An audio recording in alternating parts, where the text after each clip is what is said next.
तो आज हम बात करने वाले हैं धर्मवीर भारती के अंधायुग के बारे में। ये हमें सीधे महाभारत युद्ध के बाद की दुनिया में ले जाता है और वहाँ जो सवाल उठते हैं ना, बस उन्हीं को समझने की कोशिश करेंगे कि कैसे तबाही के बाद भी उम्मीद को खोजा जा सकता है। तो सोचिए जरा, महाभारत का महायुद्ध वो खत्म हो चुका है, पर कहीं कोई जश्न नहीं है, कोई खुशी नहीं है।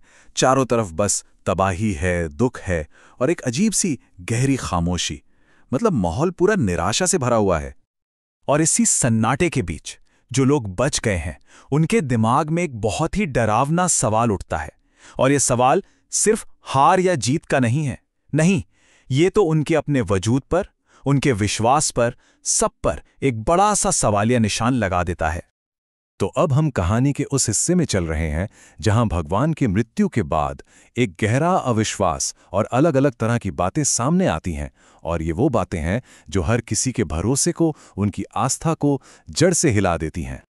और सबसे पहले देखिए धर्मराज युधिष्ठिर, जिन्हें हम धर्म का प्रतीक मानते हैं, उनकी आवाज में कितनी गहरी चिंता और निराशा है। उन्हें लग रहा है कि प्रभु की इस तरह से मृत्यु हो जाना ये तो मानवता को अकेला छोड़ देने जैसा है। उनके लिए ये एक कायरता भरा अंत था। लेकिन तभी एक और आवाज आती है, अश्वत्थामा की, और वो जो कहता है वो कहानी को बिल्कुल पलट देता है। वो कृष्ण का दुश्मन था, हाँ, पर वो कहता है कि उसने उनकी मृत्यु में कोई कायरता नहीं देखी, बल्कि उसे तो उनके चेहरे पर एक अजीब सी, एक दिव्य शांति दिखाई दी। तो देखिए, एक ही घटना है पर उसके दो अलग अलग मतलब निकाले जा रहे हैं।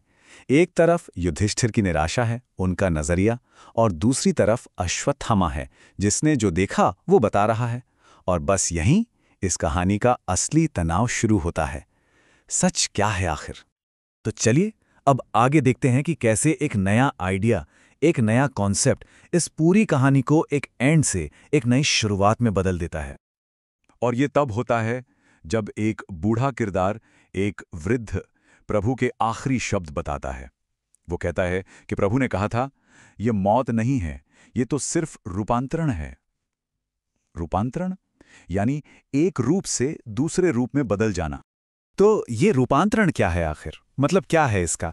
देखिए, इसका मतलब खत्म हो जाना बिल्कुल नहीं है।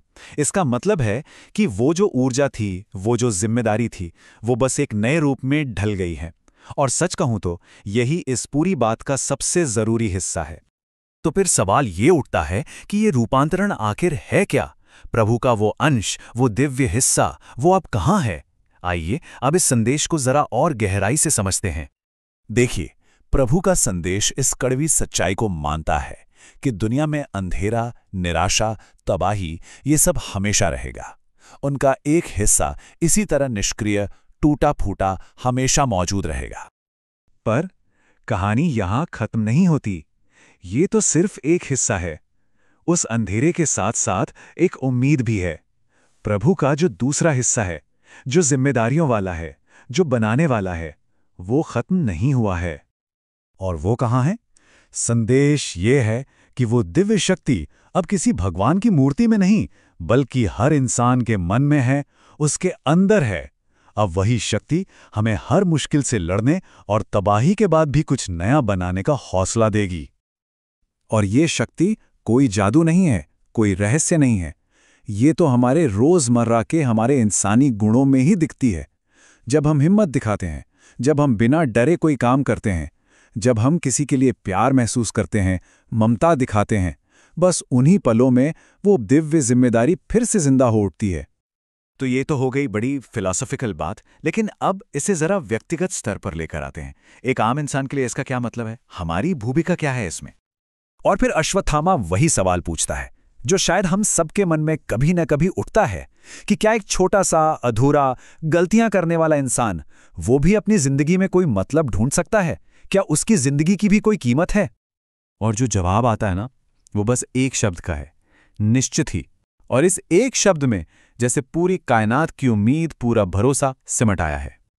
और फिर वो अंतिम बात सामने आती है कि इंसान ही अब अपने भविष्य का मालिक है। बनाने की और बिगाड़ने की दोनों ताकतें अब उसी के हाथ में हैं। वो चाहे तो सब कुछ तबाह कर दे और चाहे तो एक नई जिंदगी दे दे। तो आखिर में संदेश यही है कि बाहर चाहे कितना भी अंधेरा हो, कितना भी अंधा युग लगे, असली रोशनी, असली प्रकाश वो हमारे अंदर ही है, हमारे साहस में, हमारे प्यार में, कुछ नया करने की हमारी इच्छा में। सवाल बस इतना सा है कि क्या हम उसे अपने अंदर खोजने के लिए तैयार हैं?